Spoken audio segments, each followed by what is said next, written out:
BBC বাংলার অধিবেশন প্রবাহতে আপনাদের স্বাগত। আজ আপনাদের সাথে লন্ডন স্টুডিও থেকে আছি মানসী বড়ুয়া, আর ঢাকায় আমার সাথে থাকছেন আকবর হোসেন। বাংলাদেশের সর্বশেষ গুরুত্বপূর্ণ আপডেট সংবাদ আপনাকে স্বাগত। শুরুতেই সংবাদ শিরোনাম, পরে বিস্তারিত। প্রথমেই জানাবো আমাদের হাতে থাকা সর্বশেষ গুরুত্বপূর্ণ সবথেকে তাজা আপডেট সংবাদ। আমরা কারো লাল চোখকে ভয় করি না বললেন জামাতের আমির। বাংলাদেশ জামাত ইসলামের আমির ডক্টর শফিকুর রহমান বলেছেন, আমরা কোনো লাল চক্ষুকে ভয় করি না, আমরা কারো উপর খবরদারি করতে চাই না, আবার আমাদের উপর কেউ যদি খবরদারি করুক সেটাও সহ্য করব না। লন্ডন থেকে একজন এসেছে, সবাইকে সবক দিচ্ছে মিথ্যা সবক। এই ধরনের ফ্যামিলি কার্ডের ২,০০০ টাকার প্রতারণার ফাঁদে পা দেবে না দেশের জনগণ। যদি ফ্যামিলি কার্ড হয় সেগুলো হবে শুধুমাত্র বিএনপির নেতাকর্মীদের নামে, আর এই ব্যাপারটি সাধারণ জনগণ কখনোই পায়নি আর পাবেও না। এরপর জানাবো, ধানের শীষ জয়ী হলে ১ কোটি লোকের কর্মসংস্থান করা হবে বললেন মির্জা ফখরুল। বিএনপির মহাসচিব মির্জা ফখরুল ইসলাম আলমগীর বলেছেন, নির্বাচনে ধানের শীষ জয়ী হলে ১ কোটি লোকের কর্মসংস্থান করা হবে। আজ ঠাকুরগাঁও সদর উপজেলার কান্দপাড়া এলাকায় নির্বাচনী গণসংযোগে সব কথা জানিয়েছেন তিনি। ভয়ভীতি উপেক্ষা করে ধানের শীষ প্রতীকে ভোট দেওয়ার আহ্বান জানান তিনি। এদিকে আধিপত্যবাদ বিস্তার ও চাঁদাবাজি নিয়ন্ত্রণকে কেন্দ্র করে বিএনপির নেতাকে গুলি করে হত্যা করা হয়েছে বলছে ডিবি প্রধান। আধিপত্য বিস্তার, চাঁদাবাজি নিয়ন্ত্রণ এবং রাজধানী ঢাকার সবথেকে বড় বাজার কারণ বাজারে চাঁদাবাজির ঘটনায় বিএনপির দুই গ্রুপের মধ্যে যে সংঘর্ষ হয়, সেই সংঘর্ষ থেকেই স্বেচ্ছাসেবক দলের এক নেতা আজিজুর রহমানকে গুলি করে হত্যা করা হয়েছে। এই ব্যাপারটি নিয়ে অন্য মানুষের কোনো দায় নেই, কারণ বিএনপির নেতাকর্মীরা এই চাঁদাবাজির সঙ্গে সম্পৃক্ত। জানাবো, অ্যাডভোকেট রুহুল কবির রিজভী বললেন, ফ্যাসিবাদের নিপীড়ন নির্যাতনের ফলেই কোকর মৃত্যু। বিএনপির সিনিয়র যুগ্ম মহাসচিব অ্যাডভোকেট রুহুল কবির রিজভী জানিয়েছেন, কিছু রাজনৈতিক দল ধর্মকে ব্যবহার করে এবং বিকাশের মাধ্যমে টাকা পাঠিয়ে ভোট প্রভাবিত করার অপচেষ্টা চালাচ্ছে। এ বিষয়ে প্রশ্ন রেখে তিনি বলেছেন, এটা কি নির্বাচনী আচরণবিধি লঙ্ঘন নয়? আজ তিনি বলেছেন, স্বৈরাচারের দোসরেরা আরাফাত রহমান কোককে পিটিয়ে হত্যা করেছিল। এবং সর্বশেষ জানাবো, শৈত্যপ্রবাহ নেই, শীত এবং কুয়াশা নিয়ে আবহাওয়া অধিদপ্তরের নতুন বার্তা। সারা দেশে অস্থায়ীভাবে আংশিক মেঘলা আকাশ ও আবহাওয়া শুষ্ক থাকতে পারে বলে জানিয়েছে আবহাওয়া অধিদপ্তর। সংস্থাটি জানিয়েছে, উপমহাদেশীয় উচ্চচাপ বলয়ের বর্ধিত অংশ পশ্চিমবঙ্গ এবং তৎসংলগ্ন এলাকায় অবস্থান করছে। মৌসুমের স্বাভাবিক লঘুচাপ দক্ষিণ বঙ্গোপসাগরে অবস্থান করছে এবং একটি বর্ধিত অংশ উত্তর পূর্ব বঙ্গোপসাগর পর্যন্ত বিস্তৃত হয়েছে। অবস্থায় নতুন করে আবার শৈত্যপ্রবাহ হতে পারে। প্রিয় দর্শক, এতক্ষণ শুনছিলেন সংবাদ শিরোনাম, এবারে বিস্তারিত। তবে তার আগে বন্ধুরা, অনুরোধ থাকবে এই সংবাদটিতে একটি লাইক দিন। এই চ্যানেলে আপনি নতুন হয়ে থাকলে আমাদের সংবাদটি দেখতে দেখতে চ্যানেলটি সাবস্ক্রাইব করে রাখুন। কমেন্ট করে বন্ধুরা আপনার মূল্যবান মতামত জানিয়ে দিন আপনি বিশ্বের কোন দেশ থেকে বা বাংলাদেশের কোন স্থান থেকে আমাদের সংবাদটি দেখছেন এবং শুনছেন। আর বন্ধুরা, গাজা যুদ্ধে আপনি যদি নিরীহ ফিলিস্তিনিদের ভালোবেসে থাকেন, কমেন্টে ইয়েস লিখে পুরো বিশ্বকে জানিয়ে দিন। এবারে বিস্তারিত। আমরা কারো লাল চোখে ভয় করি না বললেন জামাতের আমির।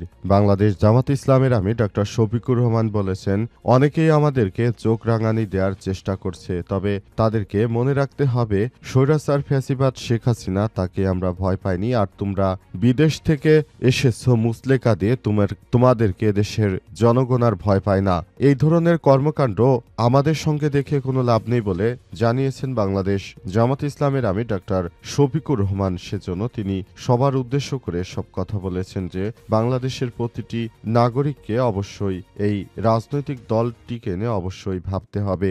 বাংলাদেশে একমাত্র আদর্শিক রাজনৈতিক দল বাংলাদেশ জামাত ইসলাম। জামাত ইসলাম আছে বলেই এদেশটা সুন্দরভাবে গড়ে তোলার স্বপ্ন দেখি আমরা বলে জানিয়েছেন তিনি। সেজন্য তিনি মনে করেন, নতুন করে বাংলাদেশটা গড়ে তুলতে হলে আমাদের অবশ্যই আরো বেশি দায়িত্বশীল ভূমিকা পালন করতে হবে। পুরো বাংলাদেশের মানুষকে সঙ্গে নিয়ে আমরা একটি নতুন বাংলাদেশ গড়ে তুলব বলে জানিয়েছেন ডাক্তার শফিকুর রহমান এবং তিনি এ বিষয়টি সবার উদ্দেশ্য করে বলেছেন যে যাতে করে দেশটা সুন্দরভাবে গড়ে তোলা যায় সেজন্য তিনি সবাইকে নিয়ে একটি নতুন সোনার বাংলাদেশ গড়ে তুলতে চান। তবে এই ব্যাপারটি নিয়ে কেউ যদি রক্তচক্ষু দেখায় তাহলে সে দেখানোটি কোনোভাবেই জামাত ইসলাম সমর্থন করে না এবং এ বিষয়গুলোকে কখনোই মেনে নেবে না বাংলাদেশ জামাত ইসলাম। জামাতের নেতাকর্মীরা সবসময় আরো বেশি সতর্ক অবস্থানে রয়েছে বলে জানানো হয়েছে। আর জামাত ইসলামের আমির শফিকুর রহমান তিনি এসব বিষয় নিয়ে স্পষ্ট বার্তা দিয়েছেন বিভিন্ন জায়গায়। একজন বিদেশ থেকে লন্ডন থেকে মুফতি এসেছে, তিনি কে মুসলিম না ইত্যাদি নানা বিষয় তিনি কথা বলছেন। আসলে তিনি যে দেশ ছেড়ে পালিয়ে গিয়েছিলেন অথচ তিনি নাকি বলেন বাংলাদেশে জামাত ইসলাম গুপ্ত রাজনীতি করে, তাহলে দেশ ছেড়ে তো পালিয়ে যায়নি, এসব কথা জানিয়েছে বাংলাদেশ জামাত ইসলামের নেতৃত্ববৃন্দরা। ধানের শীষ জয়ী হলে ১ কোটি লোকের কর্মসংস্থান করবে বিএনপি বললেন মির্জা ফখরুল। বিএনপির মহাসচিব মির্জা ফখরুল ইসলাম আলমগীর দাবি করেছেন যদি বাংলাদেশে ধানের শীষ আগামী জাতীয় সংসদ নির্বাচনে জয়লাভ করতে পারে তাহলে ধানের শীষের পক্ষ থেকে বাংলাদেশের মানুষের জন্য ১ কোটি মানুষের জন্য কর্মসংস্থানের সুযোগ সৃষ্টি করা হবে। যদিও এই মুহূর্তে বাংলাদেশে বেকারের সংখ্যা মাত্র ২৫ লক্ষ, কিন্তু বিএনপি ১ কোটি কর্মসংস্থান তৈরি করে কাদেরকে ওই জায়গায় বসাবে সেটি দেখার বিষয়। এছাড়াও বাংলাদেশে প্রতিনিয়ত বিদেশে যাচ্ছে অসংখ্য মানুষ। এছাড়াও যদি দেশে কোনো শিল্প কলকারখানা সৃষ্টি না হয় তাহলে কিভাবে এত বৃহৎ মানুষের কর্মসংস্থান হবে, এসব বিষয় নিয়ে মূলত তারা কোনো বার্তাই দেয়নি। এই ধরনের কর্মকাণ্ড আসলে নতুন করে বড় ধরনের সমস্যার সৃষ্টি করতে পারে। পুরো বাংলাদেশটাকে সুন্দরভাবে গড়ে তোলার জন্য আমাদেরকে এসব বিষয় নিয়ে অবশ্যই ভাবতে হবে বলে বলা হচ্ছে। অন্তর্বর্তীকালীন সরকারের প্রধান উপদেষ্টা প্রফেসর ডক্টর মোহাম্মদ ইউনূসের সরকার যে নতুন বাংলাদেশ গড়ে তুলতে চান এসব বিষয়গুলোকে খুবই গুরুত্ব সহকারে দেখতে হবে। অন্তর্বর্তীকালীন সরকারের প্রধান উপদেষ্টা প্রফেসর ডক্টর মোহাম্মদ ইউনূসের সরকার আমাদের সবাইকে নিয়ে একটি সুন্দর বাংলাদেশ গড়ে তুলতে চান, সেজন্য আমাদের সবাইকে সব বিষয়গুলো নিয়ে দেখভাল করতে হবে বলে মনে করেন তিনি। আধিপত্য বিস্তার এবং চাঁদাবাজি নিয়ন্ত্রণকে কেন্দ্র করে মুসাব্বির হত্যাকাণ্ড বলছে ডিবি। আধিপত্য বিস্তার এবং চাঁদাবাজিকে নিয়ন্ত্রণ করতে গিয়ে বিএনপি নেতা মুসাব্বির হত্যাকাণ্ডের শিকার হয়েছে বলে পুলিশের পক্ষ থেকে নিশ্চিত করা হয়েছে। এর আগে পুলিশ জানিয়েছিল যে মুসাব্বিরকে ডাইরেক্ট গুলি করে হত্যা করা হয়েছে। তবে দীর্ঘদিন ধরে বিএনপির পক্ষ থেকে বলা হয়েছিল এটি একটি বিচ্ছিন্ন ঘটনা, অর্থাৎ বিএনপি নেতা সালাউদ্দিন এই ধরনের কথা বলেছিলেন যে এটি একটি বিচ্ছিন্ন ঘটনা, কিন্তু প্রকৃতপক্ষে আসলে বিএনপির নেতাকর্মীরাই দুটি পক্ষ এক দল আরেক দলের সঙ্গে চাঁদাবাজি করতে গিয়ে তারা মূলত এই ধরনের সমস্যাগুলো সৃষ্টি করছে। তাই সবাইকে সব জায়গা থেকে বেরিয়ে আসতে হবে। অন্তর্বর্তীকালীন সরকারের প্রধান উপদেষ্টা প্রফেসর ডক্টর মোহাম্মদ ইউনূস জানিয়েছেন এদেশে চাঁদাবাজদের কোনো ঠাঁই হবে না, চাঁদাবাজদের এদেশের মানুষ কোনোদিনও ভোট দেবে না। এদেশের যারা চাঁদাবাজি করছে তারা কখনো বাংলাদেশকে ধারণ করতে পারেনি, সুতরাং এই ব্যক্তিরা মূলত কখনোই তারা আমাদের নিজের বাংলাদেশটাকে ওন করতে পারে না। সুতরাং এসব ব্যক্তিদের হাতে বাংলাদেশ কখনোই নিরাপদ থাকতে পারে না বলে মনে করেন তিনি। সেই জায়গা থেকেই এখন অনেক বেশি কথাবার্তা বলা হচ্ছে যাতে করে কখনো এই ধরনের কোনো কর্মকাণ্ড না হয় যে দেশের অভ্যন্তরে কখনো এমন সমস্যার সৃষ্টি হয়। ফ্যাসিবাদের নিপীড়ন নির্যাতনের ফলে কোকোর মৃত্যু বললেন রুহুল কবির রিজভী। বিএনপির সিনিয়র যুগ্ম মহাসচিব অ্যাডভোকেট রুহুল কবির রিজভী আহমেদ বলেছেন আমাদের আরাফাত রহমান কোকোকে ফ্যাসিবাদ যেভাবে মারপিট করেছে সেই মার খেয়েই তার মৃত্যু হয়ে গেছে।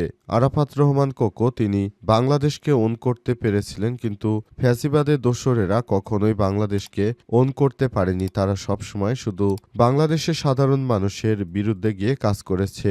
এদের বাংলাদেশের মানুষ কখনোই ক্ষমা করবে না।